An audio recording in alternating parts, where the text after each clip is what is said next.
Kembali lagi bersama Gerbang Kehidupan 92. Semoga sahabat setia Gerbang Kehidupan 92 selalu diberikan kesehatan dan dimudahkan dalam menjalani hari-harinya.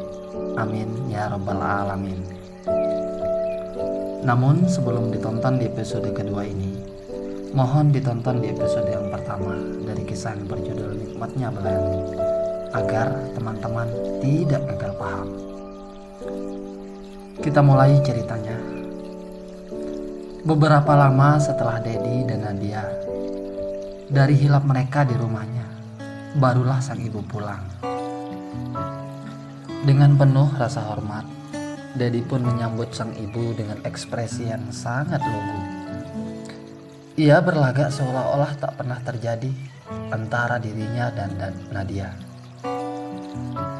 Namun berbeda dengan Nadia, wajah murung penuh penyesalan harus ia tunjukkan pada sang ibu, yang membuat ibunya jadi bertanya, "Loh, kalian sudah bertengkar ya?" tanya sang ibu pada keduanya. Lalu gagapnya Dedi menjawab, Enggak bu," sambil ia memainkan mata menatap Nadia yang seolah-olah mengajaknya kompromi untuk menyembunyikan semua yang telah terjadi.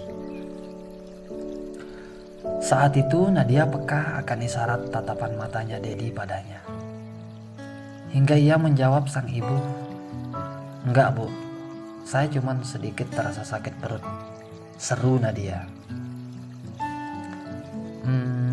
Tak kirain kalian ada masalah," lanjut sang ibu. Beberapa lama kemudian, Dedi berpamitan pada Nadia dan ibunya. Di sepanjang perjalanan pulang, Dedi pun terasa sangat gembira, ria, dan terus berhayal akan peristiwa merem meleknya Nadia itu. Setibanya di rumah, menjelang tidurnya, Dedi pun terus terbayang-bayang wajah cantiknya Nadia kesayangannya itu. Terasa dirinya ingin mengulanginya lagi. Beberapa minggu kemudian, Dedi pun lebih semangat menjalani hari-harinya untuk mempersiapkan segala yang diperlukan jika nantinya ia menikahi Nadia.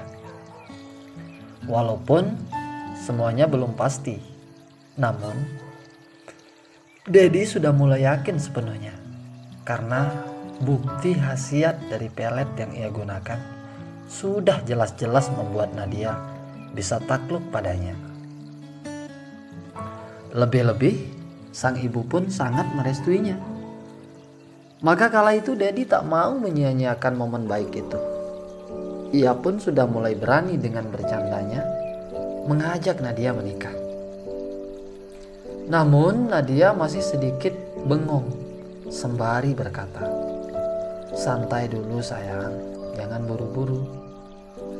Isyarat nada dari Nadia yang terdengar sudah mau itu pun membuat Dedi jadi tambah percaya diri. Hingga beberapa hari kemudian, Dedi mulai meminta izin pada orang tuanya untuk menikahi Nadia dalam waktu dekat.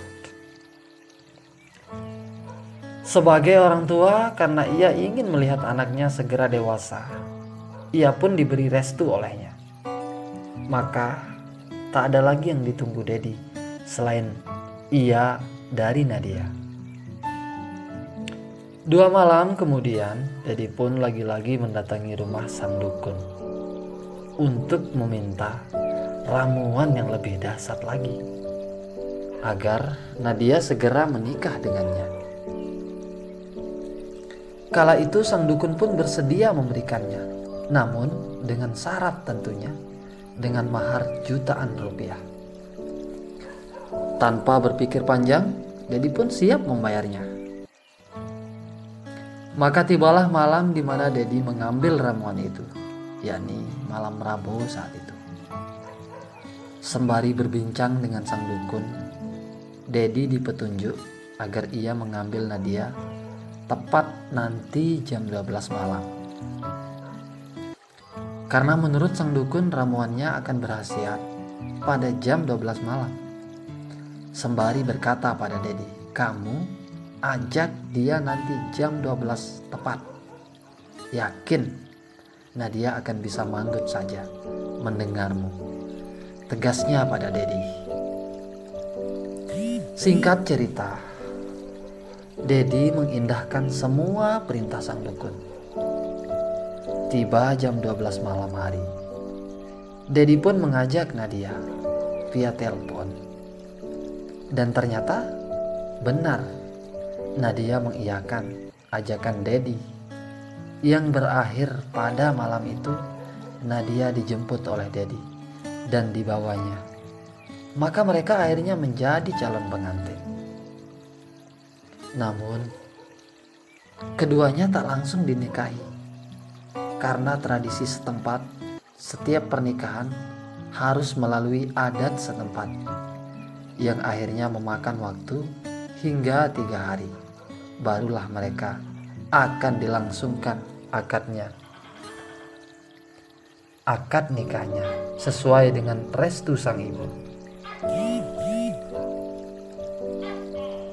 Tiba 2 malam sebelum akad nikah mereka berlangsung, Nadia yang sudah terkena pelet itu pun berubah seketika. Tiba-tiba ia melihat wajah Dedi seperti hewan yang membuat Nadia jadi ketakutan, dan terus mengeluarkan keringat dingin setiap Dedi mendekatinya. Karena itulah tiba hari di mana akan melangsungkan pernikahannya. Tepat malam hari di mana semua persiapan untuk akad nikah besok harinya sudah siap. Nadia pun akhirnya memutuskan untuk kabur di malam harinya, karena ia sudah tak berani melihat Dedi lagi yang sudah tak seperti wajahnya Dedi. Maka itu mungkin penyebab daripada pelet yang dia berikan oleh Dedi. Mungkin bereaksinya hanya saat itu saja, namun beberapa hari kemudian reaksinya sudah tak kunjung ada lagi pada Nadia.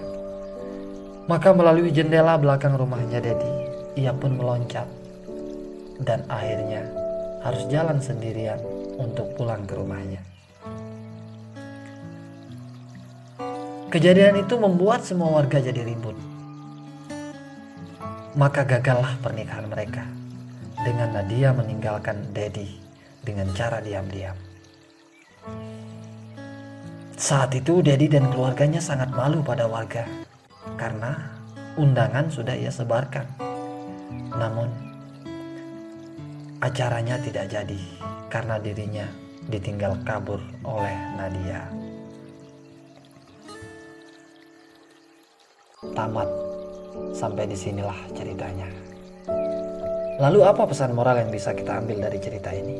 Yang pertama, ketika kita melakukan percintaan itu harus dengan cara yang alami. Jangan melibatkan yang namanya pelet atau kita mempercayai sepenuhnya terhadap hal demikian. Namun yang perlu kita lakukan adalah libatkanlah Tuhan di setiap aktivitas kita, supaya tidak terjadi hal yang serupa seperti yang dialami oleh Dedi. Ketika ia menggunakan sesuatu untuk mencapai tujuannya tanpa melibatkan Tuhan, maka Dedi dan keluarganya harus menanggung malu. Nauzubillah summa nauzubillah.